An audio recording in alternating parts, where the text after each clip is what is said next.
अस्सलाम वालेकुम। Mister Sindhi live programme में भली कार। अॼु असां सां गॾु स्टूडियो में मौजूदु आहिनि मिस्टर सिंधी ऐं लाड़काना खां लाइव कॉल ते मौजूदु आहिनि हुज़ैफा रेजिडेंसी प्रोजेक्ट जा डायरेक्टर अब्दुल हक सूमरो साहिब। ॿिन्ही खे प्रोग्राम में वेलकम कयूं था।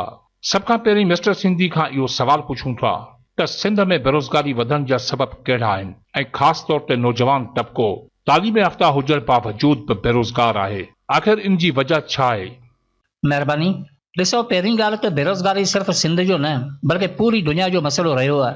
अहिड़ा मसइला उन्हनि मुल्कनि में शिदत अख़्तियार करे वेंदा आहिनि जिते वक़्त सां गॾु वसीला जनरेट नाहिनि कया वेंदा। ॿी ॻाल्हि, असांजी क़ौम रोज़गार जे वसीले खे सिर्फ़ सरकारी नौकरी सम्झे थी। ॾिसो, हुकूमत वटि एतिरी पहुच न आहे जो हू सभु नौजवाननि खे नौकरी ॾेई पघार ॾेई सघे। हू पाण कर्ज़ पिनियो पंहिंजी पूरी थी करे अरबें रुपया ख़ैरात में ॾियण बजाए जेकॾहिं सिंध अंदरि सनतकारी कनि हा त हीउ मसइलो एतिरो शिदत अख़्तियार न करे हा। पर जेकॾहिं ईअं कनि हा त माण्हुनि जा ज़हन आज़ाद थी वञनि हा ऐं पोइ इन्हनि जी ग़ुलामी केरु करे हा। हथ सां सरकारी नौकरी खे अहिड़ो पेश कयो वियो आहे जो अॼु मामूली नौकरी बि नौजवाननि जो आइडियल बणिजी चुकी आहे। इन आइडियोलॉजी जे चकर में असां पंहिंजो तालीमी मयार किराए बसि डिग्री ते फोकस कयो आहे। सभिनी खे ख़बर आहे त नौजवाननि जी बग़ावत तब्दीली ज़रूरु आणींदी आहे, पर असांजा नौजवान त नौकरियुनि जे आसरे वॾेरनि जे औताक ते वेठा आहिनि। पोइ तब्दीली नंढड़ा ॿार आणींदा या 80 सालनि जा उहे पोड़ा जेकी सॼी राति खंघी सुबुह जो खट तां उथण में 2 कलाक वठनि था। हालत इहा आहे त इन सरकारी नौकरी जे आसरे न ॿियो को कमु कयूं था ऐं न वरी का सोच रखूं था। पोइ बसि जीअं हले पियो ईअं हलंदो रहे थो। 74 सालनि खां बसि इंतज़ार कयूं पिया त को ईंदो ऐं असांखे ख़ुशहाली जी चोटी ते विहारे हलियो वेंदो ऐं पोइ असां जन्नत जहिड़ा मज़ा धरती ते माणे पंहिंजी ज़िंदगी बसर कंदासीं। पंजाब जो मिसाल वठो, उते बेरोज़गारी सिंध खां बि ज़्यादा हुई, पर उते जे माण्हू नौकरी जे आसरे वेहण खां पंहिंजे पाण खे टेक्निकल करणु बहितर सम्झो।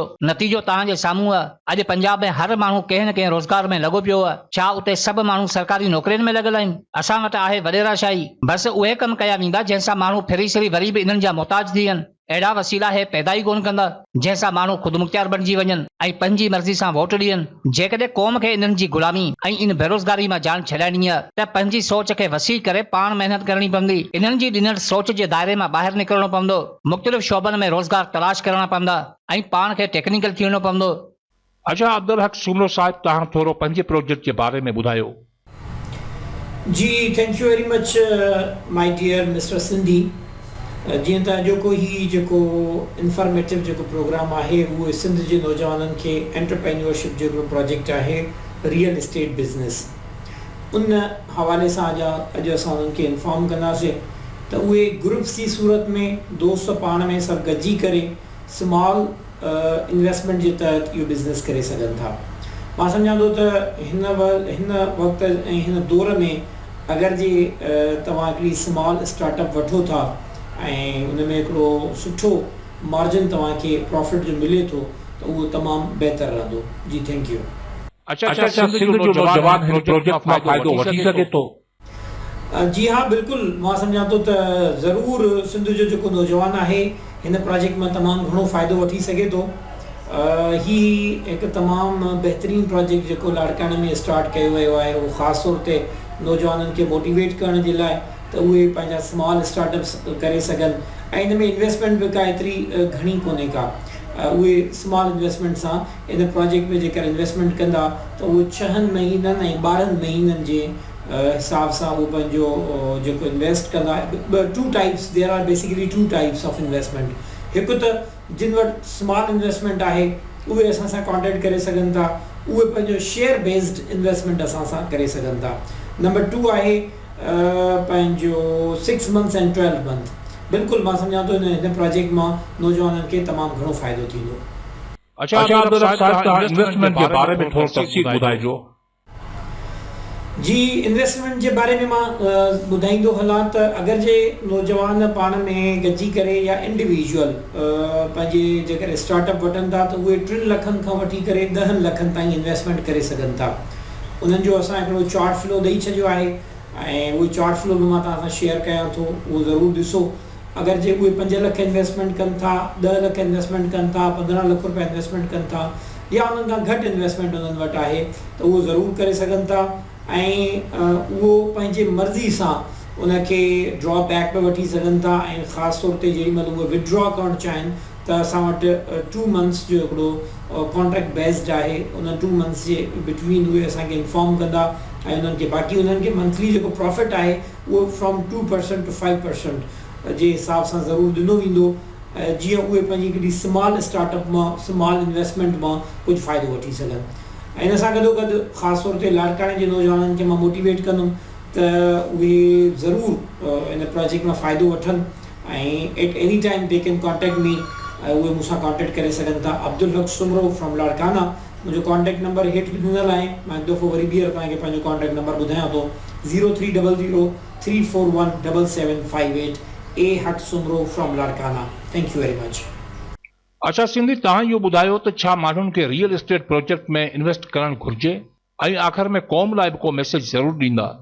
बिल्कुलु करणु घुर्जे, छो न। जेकॾहिं कंहिं वटि सेविंग आहे ऐं हू किथे इन्वेस्ट करणु चाहे थो त रियल एस्टेट खां वधीक बहितर को कारोबार कोन्हे। मलक रियाज़ वटि केॾियूं शुगर मिलूं हुयूं, पर इन रियल एस्टेट जे कारोबार में असांजी सॼी सिंध खाई वियो। अहिड़ा हज़ारे बिल्डर आहिनि जेके असांजी ज़मीननि ते कारोबार करे करोड़ रुपया कमाइनि पिया, ऐं असां होटलनि ते वेही वात फाड़ियो केॾी महिल फिल्म ॾिसी बहस कयूं पिया त केॾी महिल कंहिं लीडर ते, केॾी महिल चऊं था त हो खाई विया, केॾी महिल चऊं था त हे खाई विया। दुनिया छा पई करे, असां इहो सिर्फ़ु ॾिसूं पिया ऐं उन ते तबसरा कयूं पिया। बाक़ी असां कुझु इन करे कोन था कयूं छो त असां वटि कुझु आहे ई कोन। मेला घुमण लाइ पैसा आहिनि, 4-4, 5-5 लख रुपया वीज़ा ते ख़र्च करे सऊदी अरब में अरबनि जी गुलामी करण लाइ पैसा आहिनि, नौकरी वठण लाइ 20-20 लख रुपया रिश्वत ॾियण लाइ पैसा आहिनि। बाक़ी इज़त सां हक़ हिलाल पंहिंजी धरती ते कुझु करण लाइ आहे ई कोन। ऐं वरी कंहिंखां पुछे त यार कुझु कयो छो नथा, त अजीब जवाब मिले थो त यार बसि दुआ करे का नौकरी मिली पवे, पोइ इंशाअल्लाह कुझु कयूं था।